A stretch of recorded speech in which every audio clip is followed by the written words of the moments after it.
Why don't we start to take our seats? We'll get started with the second panel, please.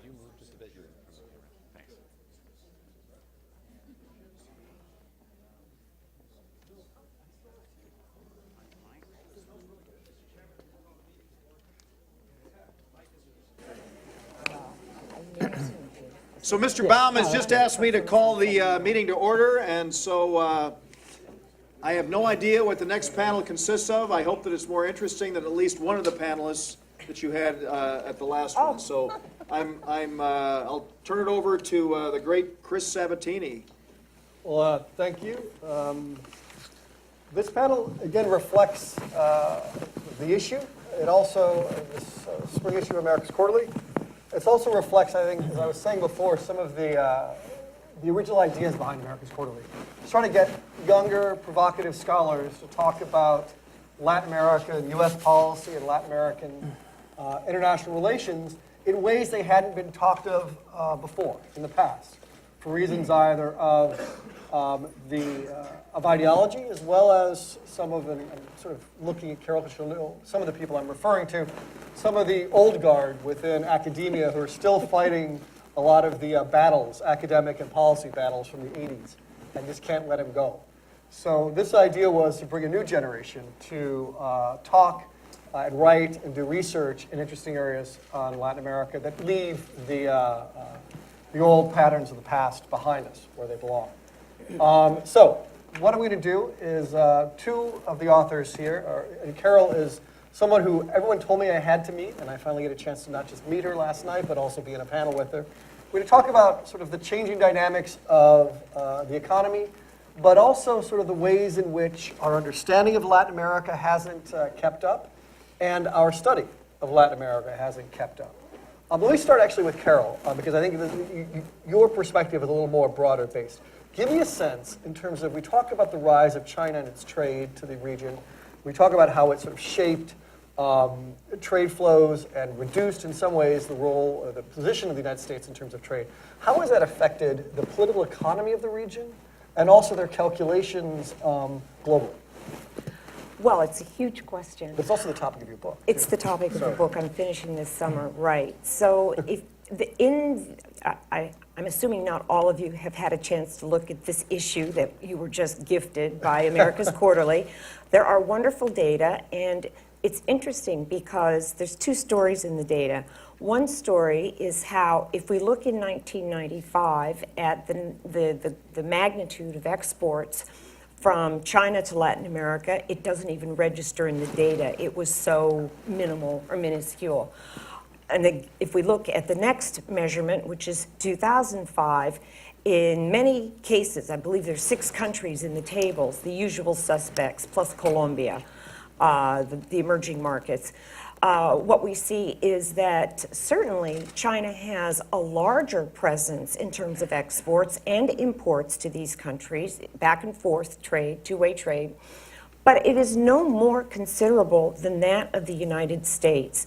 The only cases where it blips up a little bit is the 2 cases where China is voraciously purchasing copper and fish meal, which is Peru and Chile. And those are the 2 countries in South America that have a bilateral free trade agreement with China. And the agreement precisely was, for China to access these raw materials, although the demandeurs were the 2 countries, both Peru and Chile, requested the agreement with China. So I get asked this a lot. This entry of China into the region, what does it mean for the U.S. presence? And it means very little, quite frankly, if we look just at the numbers. The U.S. is still by far the bigger initiator of foreign direct investment in the region. It has by far the bigger trade presence in certainly the countries that are closest to it, right? Mexico, obviously, Central America. And there's another story there that hasn't quite come out, but it is a story about complementarity and I think mutual opportunities, which is that the Chinese are investing mainly in infrastructure, projects that are going to help exploit resources, help transport them on roads to ports. They're building ports. They're just going crazy with what you call an infrastructure shock in many of these South American countries. And the U.S. Is basically interested in what this TPP, what the former panel was talking about, which would be services, investment-related trade, investment-related services, and protection of intellectual property. You know, the U.S. is not doing an infrastructure shock in Latin America as much as it talked about it maybe 40 years ago. So there's a lot of complementarity there, and it's not by any chance sort of either-or thing. And the data aren't really, I would say, dire enough. You know, I think in no instance is China's presence in terms of exports or total trade more than, say, 23%. And that's really not anything, you know, to jump up and down about. So I think it's much ado about nothing. Let me ask you a question about the infrastructure shock. Is the Chinese model similar, say, to the Japan in East Asia with a flying geese model, where it would go in and try to sort of create production chains to support its industry, or is it something a little bit more narrow bore? No, this is the big disappointment in Latin America. This is what they want. They want China coming in and investing in things other than natural resources. And there's a gentleman here from, I believe, the Chilean Trade Commission that was asking about more important aspects of agreements, free trade agreements, like services and investments. And the Chileans have taken it the furthest. They nailed down a services and investment agreement with China, and I think it was just finished in 2011. And the idea there is to really, really encourage and facilitate much different kinds of foreign direct investment. But today we see almost zero in manufacturing, zero in technology. Most of that, there's some in Brazil, and certainly some in the Costa Rican high-tech zones around San Jose, because the other free trade agreement that China has is Costa Rican agreement, but that's a slightly different story. We could talk about that later. But for now, the investment is almost overwhelmingly in raw materials, and it's almost a fixation at this point on the part of countries looking for China to invest in other sectors. So the standard trope right now in the media is shifting a little bit, but has been that China's moved in, it's become the #1 trade partner of Brazil and Chile, and that a lot of countries are happy about that. The U.S., you know, just they want an alternative to the U.S. and they finally found it, and this has given them a sort of a new source of agency. We'll talk about that, Mariano. This is Andy Baker, and he was the author of the article that David talked about. It's become sort of common myth, or just common understanding, conventional wisdom, that Latin Americans hate gringos, can't stand them. There's even, I can't remember the quote, but one was, "Why do they hate us?" Sort of as if A, they should like us, and B, they do, in fact, hate us. What's the actual, you've done some research on this. Tell me a little bit sort of what your data reveals. Yeah, so there's a few sources of this myth, and it actually comes from multiple sides of the political spectrum. So I'll try and be as politically neutral as I can by criticizing both sides of the aisle. Of course, from the left end of the spectrum, there is a sense and a resentment against the U.S. for 200 years of imperialism, for foreign policy abuses.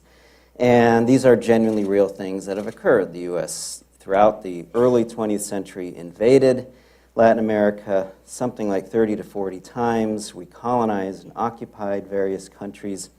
We annexed half of Mexico's territory in the 1840s, which is why we're currently sitting in Los Angeles instead of Los Angeles.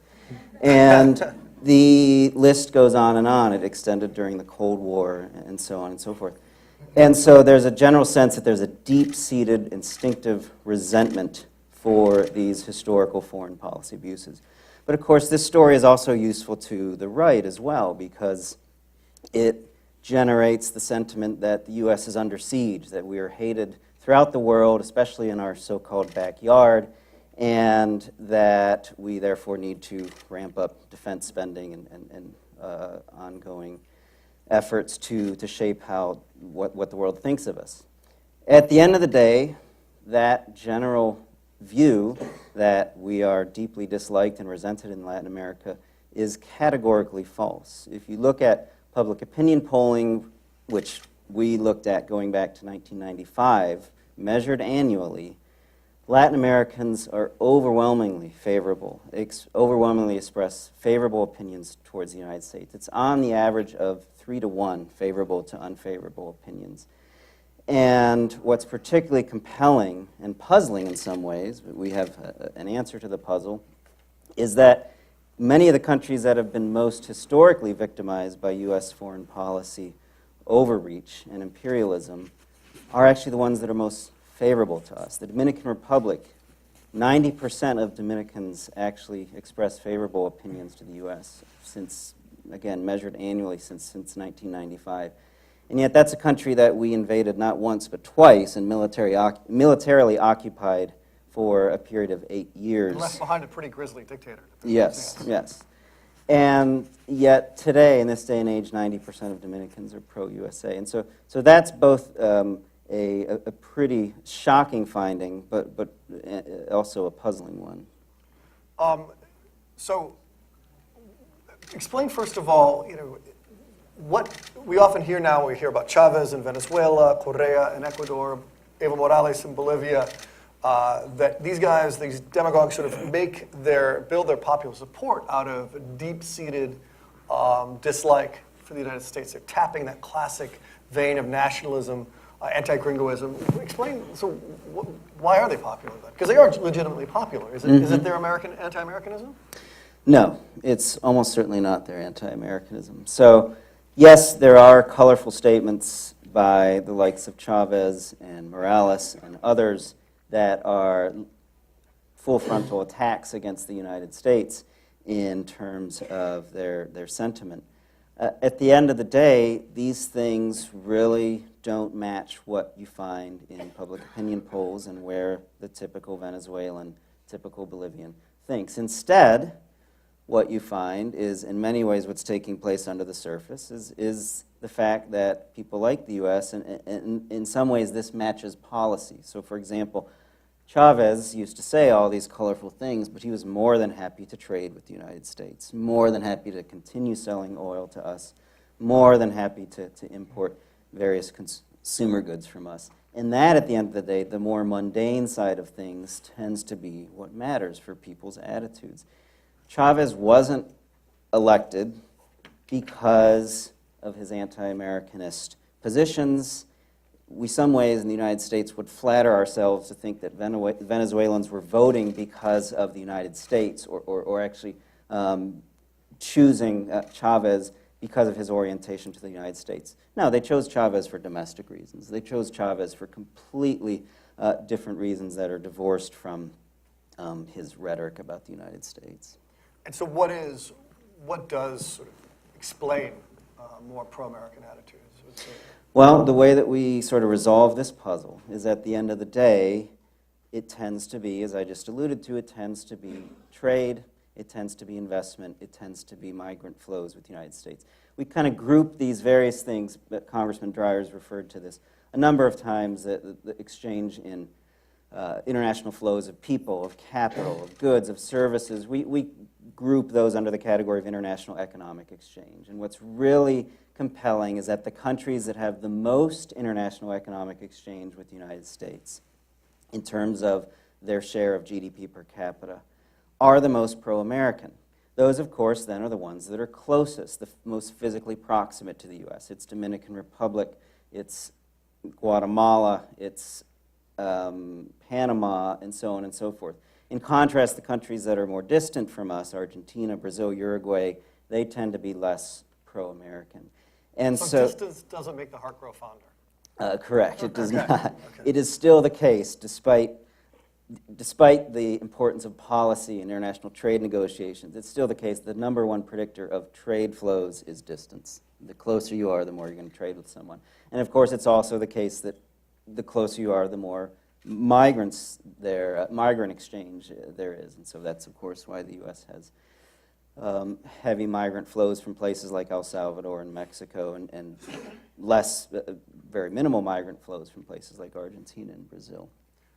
So yeah, again, to recap, it tends to be the fact that since these countries that are close to us have more economic exchange with us, they're more pro-USA. This economic exchange creates a lot of goodwill and foments favorable attitudes to the U.S. And just to finally sort of put the final piece of the puzzle in place, these countries that are physically proximate to us are also the ones that we've been the most historically abusive to. Because, for example, during Theodore Roosevelt's era, there was an attempt to, quote, turn the Caribbean into an American lake. And so they were the ones that were closest to us and therefore the ones that we had the most involvement in. But many of those sins of the past have virtually been forgiven. I don't know if they've been forgotten, but they've been forgiven in the sense that what matters now is the trade and the migrant flows that create goodwill. Yeah. The Mariano Bertucci is a student, PhD student here at USC, and also a student of Carroll's.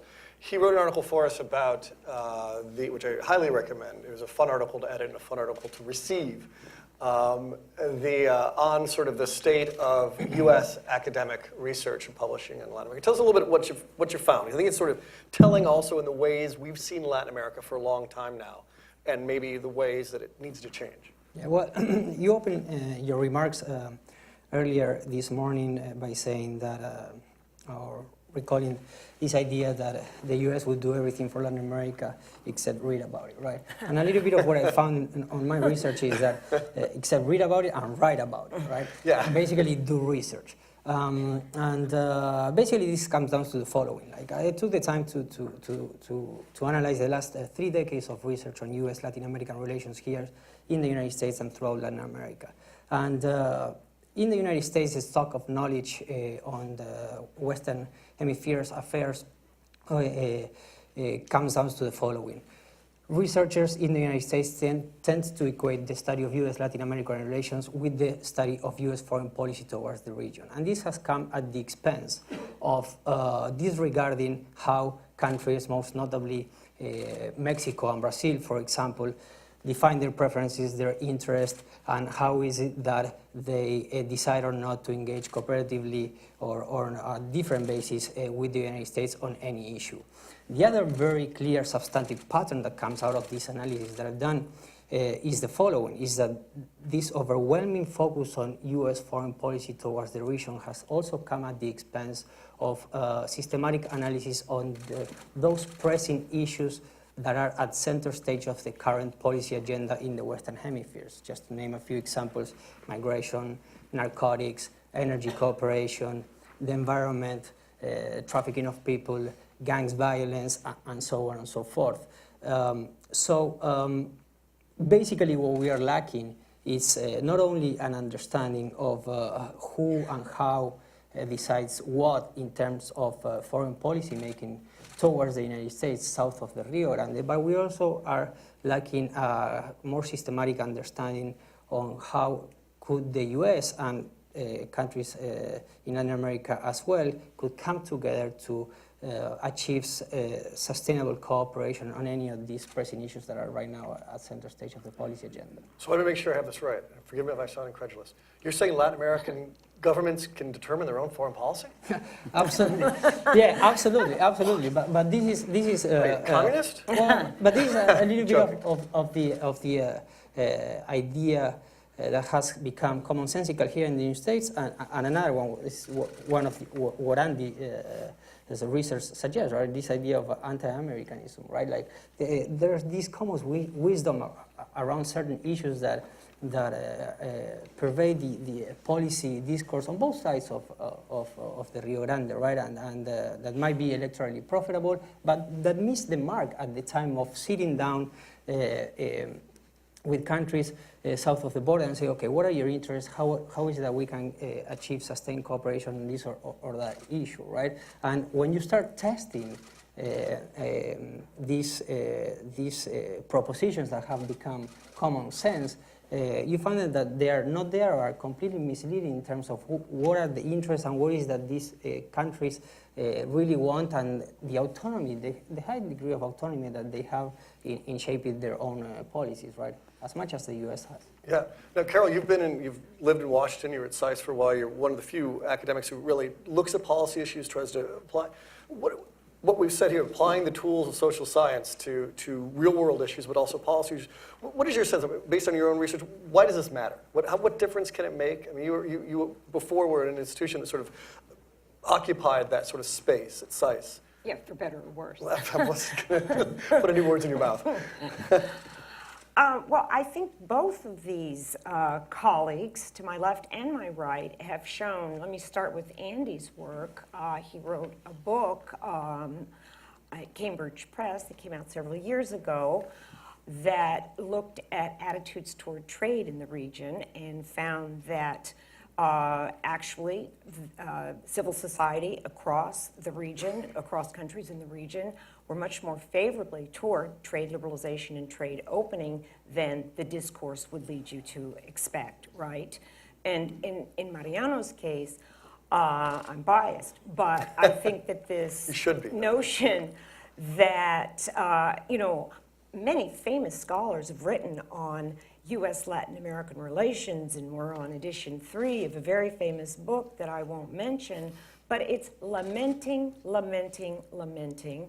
It's, as Mariano argues, from a very sort of U.S.-centric position, and it takes a lot away from what he's writing about in his dissertation, which is the, if you will, agency and the voluntude of countries themselves to generate very vital and dynamic foreign policies. We're seeing more and more of that, but who's writing about it is his point. So.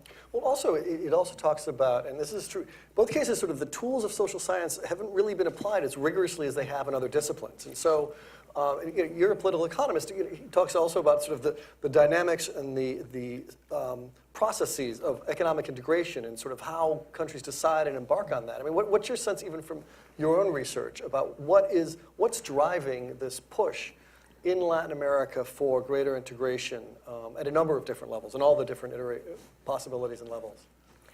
Well, if we look, I've got another project, How the Emerging Markets Survived the Global Financial Crisis.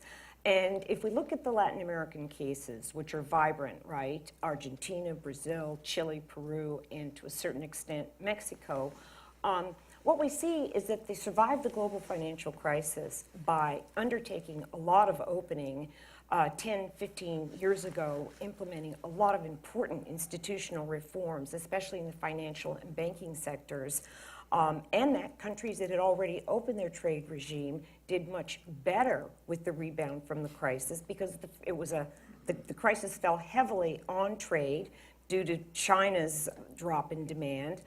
But once China got back up and running with a gigantic stimulus on par with our stimulus, our fiscal stimulus, that trade was the first to rebound, and hence they're back in the game within a year, within 4 economic quarters, right? So they're not walking around. There's a kind of, if you will, post-Washington consensus or post-market reform ethos that it's not cool to tout market reforms anymore. Certainly President Rousseff is facing that in Brazil. She needs to implement a lot more market reforms, a lot, right? But it's not politically acceptable, so she's trying to do it, as one of our authors this morning argues in his excellent piece on Brazil, through the back door and doing a kind of U.S. monetary policy instead of just front-on trade liberalization, front-on other kinds of liberalization. So what we're seeing is that maybe they're not really shouting it from, the mountaintops, but that this whole liberalization game on balance has been a very big success. And that's what's driving integration. A very other quiet story, there's a lot of quiet stories. Another one in this database that I mentioned that I took the trade statistics, but if we look at the other countries they're trading with, as a result of just opening their markets, we're seeing a big explosion in intra-regional trade. Mexico is exporting like crazy to South America. Brazil is exporting like crazy to Peru, right? And these are trends that we never saw before. So what we're seeing is kind of a cumulative effect of investment in trade opening, especially trade opening in the region, that's taken root, it's grown feet, and there's really nowhere else to go. And if you look at the incredible pressure the Chinese exports of manufactured goods are putting on manufactured sectors in this region, there's really nowhere else to go, right? You either integrate and get very serious about a project that includes services, investment, intellectual property, and integrated markets, autos, mechanics, any number of sectors, right, electronics, or else you're out. And this is a sad story about an Ecuador or a Venezuela, right, or a Bolivia. You're out. And certainly some of the Mercosur bloc, right? Interesting. So what are the policy implications, Andy, for what you, more trade? Is it more? I mean, should we dismantle our public diplomacy office and just say it's only trade? Is it immigration policy should certainly be on the table. Mm-hmm. How we treat their citizens is going to affect. But what else would you? Yeah, I mean, in general, I oftentimes hesitate to make policy recommendations on this issue because I don't necessarily think that the U.S. should bend over backwards to make policy just to try and change the mass attitudes of Latin Americans. And in particular, the other thing that is implied by this finding is that, yeah, we don't need to try so hard. That aid programs, which can be useful for other purposes, but aid programs that are designed to try and foment goodwill towards us are probably not the greatest bang for the buck. At the end of the day, what builds goodwill is the free flow of goods and services and human beings. When you dig really deeply into the data and apply various statistical analyses to it, of this set of policy, or of the set of things that go into this basket of things that I've called international economic exchange, the one that emerges as the most important is imports from the United States, right? When Latin Americans have the opportunity to purchase things that are made in the USA, it turns out to foment goodwill towards the United States. And so, yes, in actuality, when you apply statistical analysis to it, things like aid kind of melt away. They don't matter that much. And other efforts, I think, for example, some U.S. presidents have hired marketing gurus to try and improve our image abroad. I think at the end of the day, you just turn it over to the natural turning of the free market and certainly try and encourage those exchanges to flourish. Obviously, the same would apply to migrant flows as well. And immigration reform. Yes, and immigration reform. It is a domestic issue, and it has to be resolved domestically, but obviously how we treat people's citizens is going to deeply influence, and their brothers and sisters in the sending countries is going to influence how they perceive us. Yes, so remittance flows from expatriates living in the United States back to Latin American family members turn out to also be an important means of fomenting pro-Americanism. Good. Let's take questions. We've got about a half an hour, a little less than half an hour before we head over to hear Gustavo Navad and President Toledo. Put your hands up and away from, here comes over there. Hi, my name is Naomi Light from the USC Center on Public Diplomacy, so I figured I'd say something or ask a question. So what I actually really find interesting about your last comments on trade can kind of supersede or take over public diplomacy, I kind of agree in that trade is a form of public diplomacy. And with trade as a form of public diplomacy, you don't need public diplomacy to aid your trade. What you do need public diplomacy to do is inform publics. And so creating strategies to use PD as a tool to push trade even domestically, free trade. The NAFTA argument, the reason we're not renegotiating NAFTA and you're doing TPP instead is because it's a controversial issue still in this country. So I think if you can find a way to implement public diplomacy strategies in your trade strategies, you're going to have greater success in the whole system. Thank you. I would agree, and I would also mention this before in the case of human trafficking, in the case of CAF to DR, there was a larger policy of strengthening labor rights, strengthening labor courts.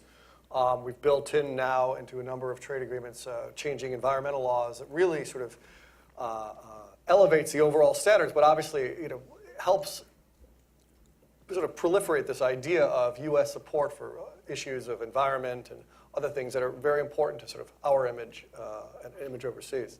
Other questions? Go ahead. Right here.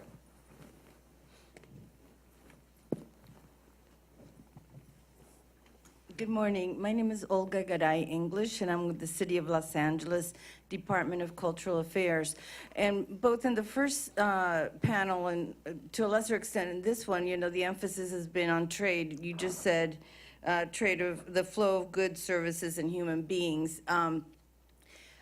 I think that one of the challenges is that after September 11th, our country's laws and rules on letting people in, even for short period of times, have become draconian. And I think that I'm reminded of, I was in Brazil in a taxi, and the taxi driver said, well, you know, after September 11th, all you care about now is the Arab world, what happened to us. And so are the trade people, do they ever talk to the immigration people, the passport people? It's, people who want to come here from Brazil have to travel to the capital to get a visa interview just to come over here for a 2-week vacation. So do you guys talk to each other? Because I think that this is really, it undermines, you can do wonderful things in terms of the flow of ideas and goods, but it's totally being undermined by our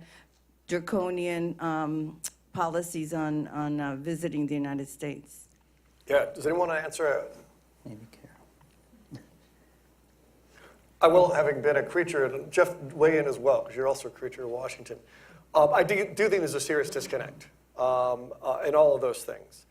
I think on the issue, again, of immigration and trade, there is a huge problem in terms of we want to promote trade, but we're also sort of cutting off immigration, and we need a labor flow, and we're not actually being rational about how that visas are allocated or realistic in how they're allocated.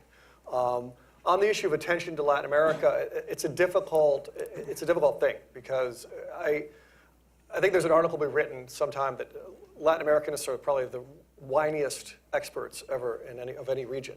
They're always complaining about how they don't get enough attention from the United States. And the truth is, if I were the president and I had an inbox, and I had to face Syria, and I had to face, let's say, Russia, or I had to face North Korea, I'm not sure I'd give much more priority to Latin America than any past president has. It just isn't, and in fact, when they have given priority to it, in the case of George W. Bush, I can't say it was always in the most constructive way, whether it was obsessing over Cuba or obsessing over Venezuela, it hasn't always been constructive. So, not to mention the 150 years before that, when we gave it attention. There was that too. Yeah. So it's sort of like Spinal Tap describes the amplifiers from 0 or 11. You don't want. I'm not sure we'll ever find that 5. But so there's that dilemma. But the other problem is there has been a certain amount of stovepiping. This idea of sort of putting specific policies into silos that I think is beginning to be eroded. When we talk about pan-regional trade agreements, it's going to force us to look at issues, I hope, of immigration. It's going to force us to look at issues of trade. It's going to break down a lot of the bureaucratic barriers that exist and inertia, which is understandable given it's just human nature, how we study, how we understand things. That I'm hoping will begin to change that, because I don't think these sectors communicate as much as they should. If anyone wants to add anything. Well, I'll just add one thing is that, and again, I hesitate to throw around these political labels, but I won't hesitate so much that I won't say it. So, people on the left tend to like migration, but they don't like free trade. People on the right tend to like free trade, but they don't like migration, which is one of the wonderful things about what you're doing, Chris, and trying to cross those boundaries, but it makes it difficult to build coalitions in the right direction for both, because things have a hard time lining up politically. Yeah. And let me take another case. The people on the right believe that free trade can grow and it will create the basis for a liberal society and democracy, but there are segments of that that don't want to believe that's going to be the case in Cuba. So the contrasts and hypocrisies when it comes to our policy in Latin America are multiple. Actually, Jeff's organization, the Peterson Institute for International Economics, is doing some very interesting work on trade in Cuba, which I urge you to all pay attention to, because it's an institution that is truly living by its sort of basic principles. It's advocating for liberal economies, small L liberal economies. Questions? Comments? Yes.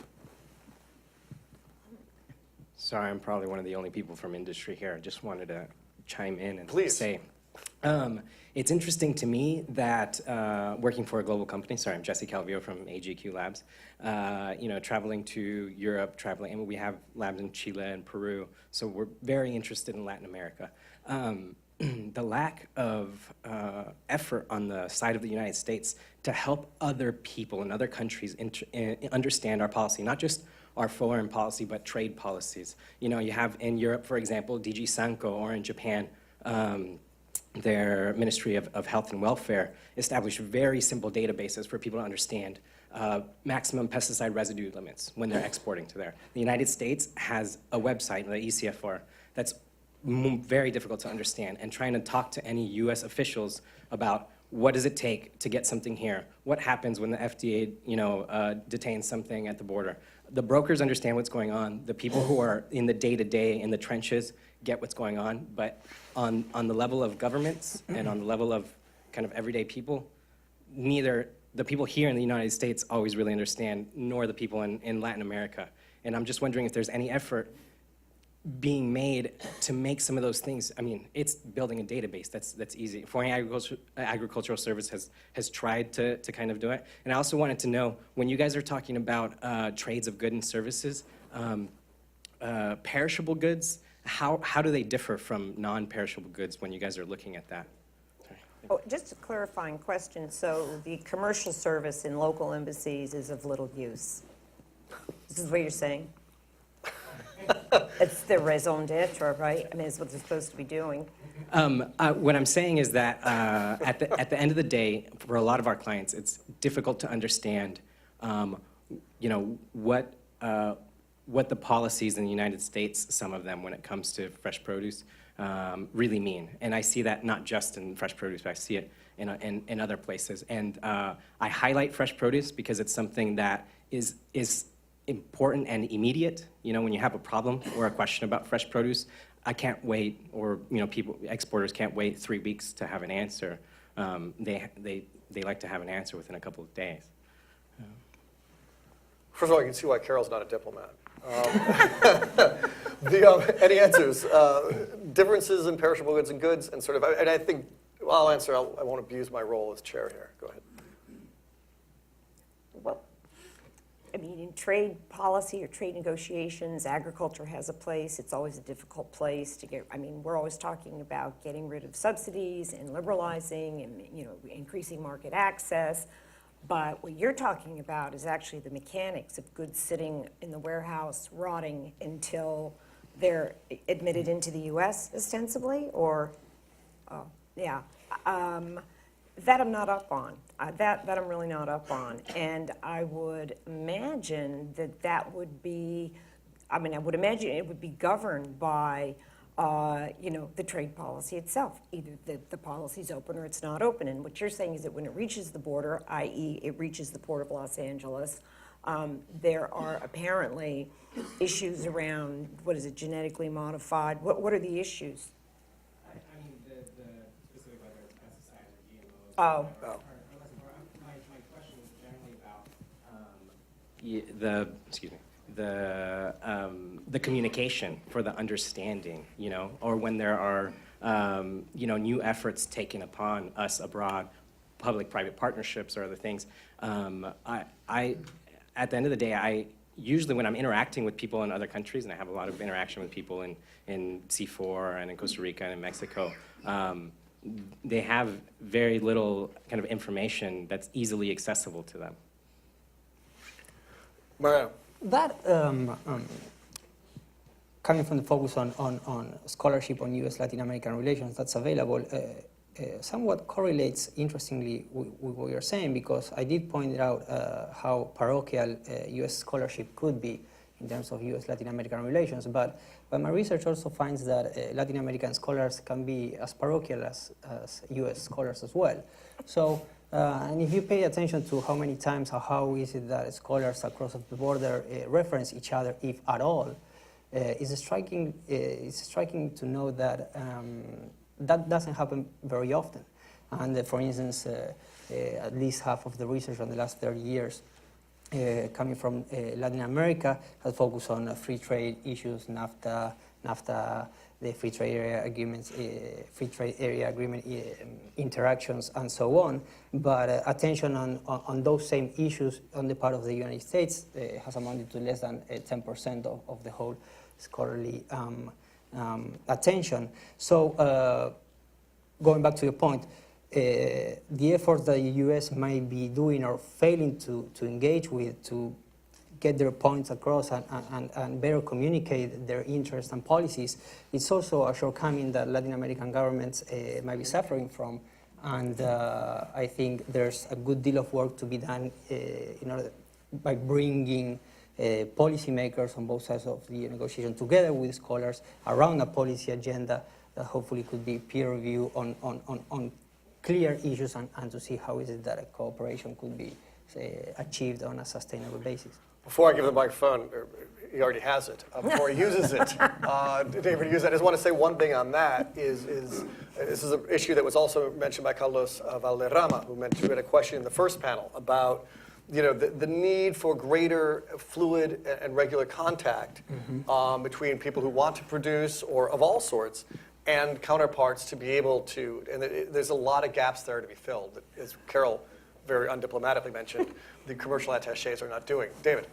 Thank you very much, Mr. Sabatini. I will say that I wanted to, I wasn't going to get up because you were taking questions, and then when you offered the opportunity for comments to be made, that meant that I had to. And what I wanted to do is I wanted to comment on what Andy just said a few minutes ago on this juxtaposition between immigration and trade. And I think the characterization that the right has traditionally been proponents of trade and greater trade liberalization and all, and that and they've been concerned about and opposed to immigration, and the left has been more supportive of greater immigration but opposing trade, is sort of like what Jeff and Dan and you, Chris, and I were talking about in the earlier panel on the issue of trade agreements juxtaposed to where we are technologically. And I think that I'm happy to tell you, Andy, that what you've said is something that's also in the past. And I use the example of the passage of the Colombia, Panama, and South Korea free trade agreements that took place last year in the Congress. We had very broad bipartisan coalitions to develop support necessary to get those three trade agreements through the Congress. Similarly, and some argue obviously that this was political, you look at the transformation that has taken place among Republicans on the issue of immigration since last November's election. And I think that there is now, and this is one of the things that we're in our commission working on, we're not a lobbying organization. It's one of the things I decided I was not going to be a lobbyist. I made it very clear. But I want to focus on the issues that will allow us to come together and see that those issues are not only not mutually exclusive, they are interdependent. And the interdependence that exists on both the issue of immigration and global GDP growth through trade is something that I think we need to educate more people on and underscore and have as a priority. So that's my comment. Thanks. It does sort of go to the point that we were saying earlier about the need for public education and the need to sort of understand at multiple levels how this works. Hand right up here. Microphone is on the way.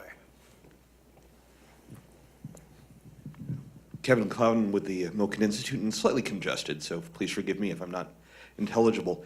The one thing that come across repeatedly from conversations with people, as well as some of the on-ground data, is that in California in particular, we're incredibly entrepreneurial, very much tied into small business. But one of the things that there's been a clear lag in has been entrepreneurial activity by immigrant groups, particularly in the wake of 9/11. And there does seem to be a correlation between the level of economic activity, particularly new businesses, which do most of their hiring in their first 5-10 years, and are more likely to be tied in back to home countries and in imports and exports, and the fact that there haven't been as many who've had an opportunity to do that for Latin America. Is there any way to try and promote that further as a means of furthering this and linking the two issues?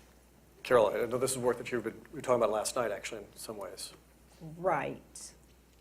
I think that the data actually show that if you're talking, for example, about the Latino population, that they have been pretty vigorous in launching small companies. You know, they're not really behind the curve. The question is the technology content, the value added of these companies, right? So, I mean, we have the Small Business Administration that gives ostensibly subsidized credit and very cheap loans to traditionally underrepresented groups and that sort of thing. But you're raising a bigger question, and I would say that it isn't just traditionally underrepresented groups, right, that haven't been you know, launching these dynamic companies. I mean, the fact of the matter is that the United States is a private capital market-based economy, and if you want to go to the market and raise money for your venture, you can. And if you don't go to the market and raise money for your venture, you don't venture. So I think that given the slump, very long slump, right, in the California economy, it looks like it's turning around, but I think that is a factor. Now, one thing I'm keeping my eye on, which Chris was just referring to, is this so-called, you know, the cover story of the December 2012 Economist, you know, is Mexico the new China? Well, the flip side of that is that area on the other side of the border, San Diego County and moving upward, is that the flip side of that coin, which it is in terms of sourcing and production and whatnot. And I think that's an area to keep an eye on, and certainly that's an area where you would tend to see more incorporation of underrepresented groups. But it gets back to this education issue also, right? Who's got the skills to launch a company and get into endeavors that really are job creating? We know small firms generate the bulk of employment in California, really anywhere. But California, that's where our jobs come from.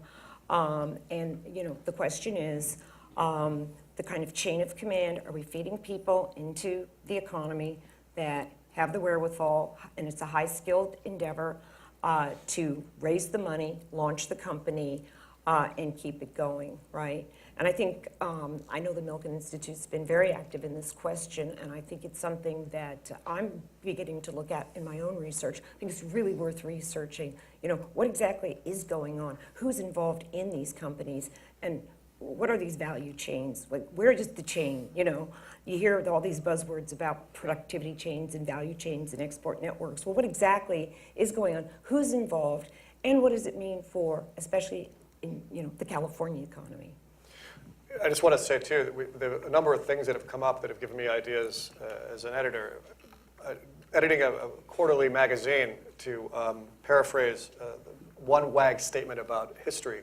One said history is one damn thing after another.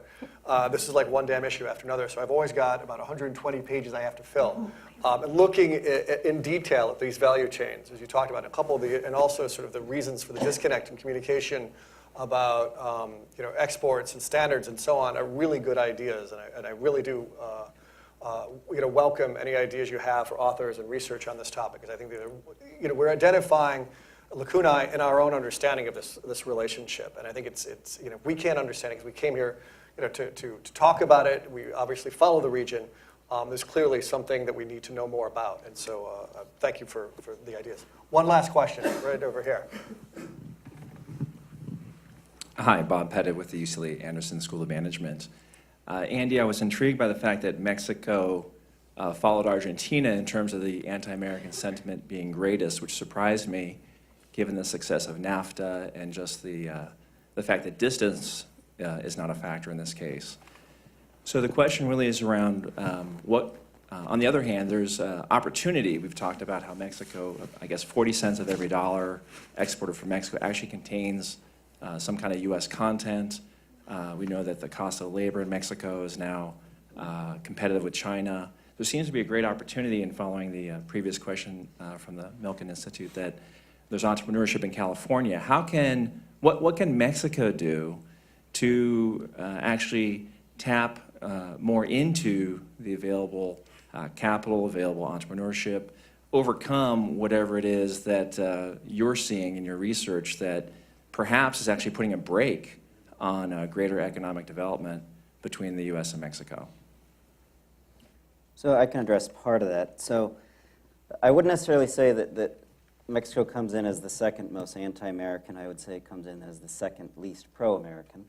But in many ways, I think Mexico proves our argument more than any other country, right? Aside from the fact that we annexed half of their territory, aside from the fact that we repeatedly had mini invasions in Mexico throughout the early 20th century, and today, aside from the fact that we consume most of the drugs, illegal narcotics that flow through Mexico and that it's ravaging their political system and society and daily lives, they still like us on balance, despite all of that.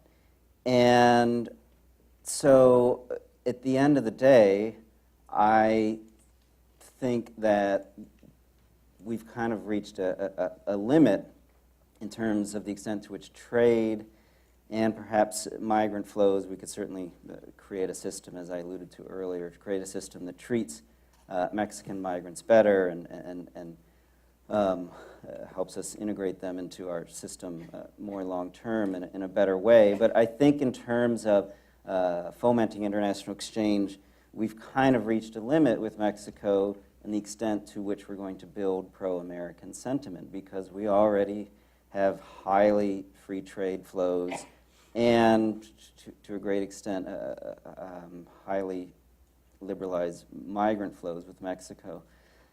So if our measuring stick here is trying to overcome this remaining deficit that we see in pro-Americanist sentiment in Mexico, I think it turns to the drug war and other things that are outside the purview of economic exchange. On sort of catalyzing entrepreneurship across the board, I don't know if you want to make any comments. What can be done more to sort of spur that?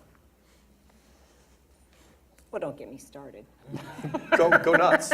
We only have a couple minutes, but if you have something you want to unload. Well, this question about phytosanitary standards at the border, I mean, we don't have a Ministry of Trade. We don't have a banking institution that really would attend to some of the issues that small and medium-sized companies face in the way of accessing credit and loans that, startup capital that you don't have to go entirely to the market for. And this is really where we've gotten beat out in many ways.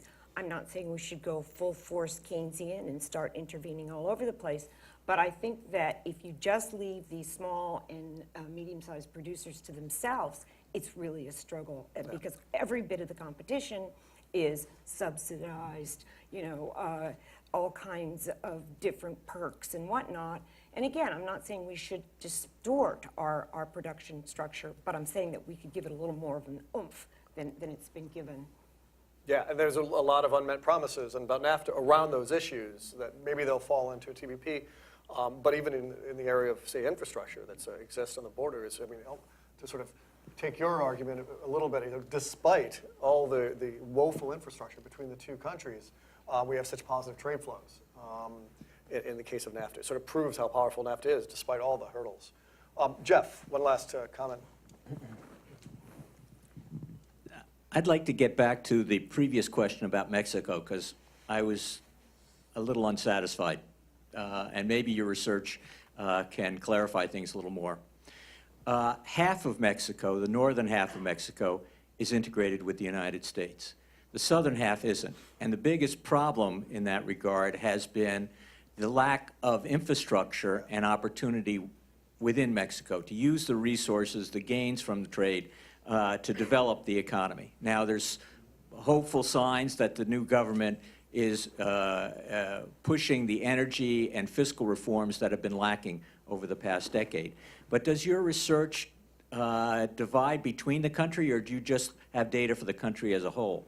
Because if it's data for the country as a whole, that makes sense. Mm-hmm. But it seems to me that if you look at the part of Mexico where it has integrated with the United States, I would suspect, or at least my hypothesis would be, the level of support for the United States would be much higher.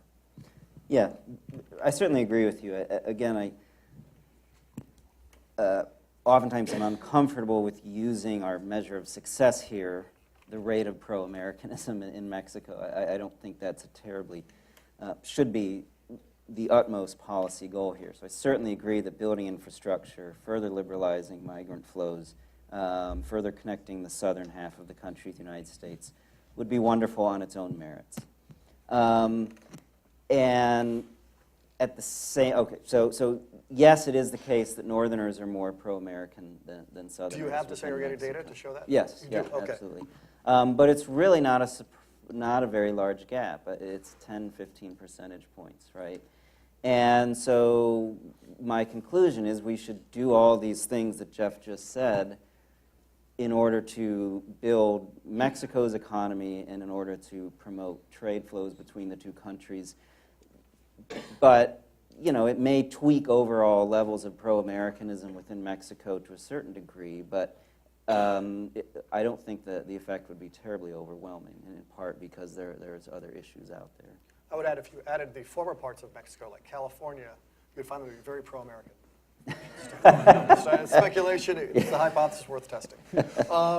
Let me conclude. Before I do, I want to welcome President Toledo. I don't want to steal Gustavo Arenavat's thunder by introducing him, but he's a friend.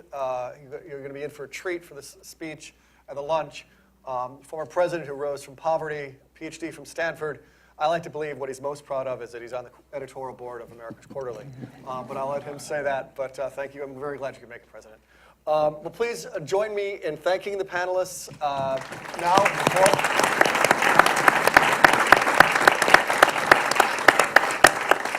And please join us for the lunch. Thank you. Ladies and gentlemen, the lunch is at the studio right outside. I've got it.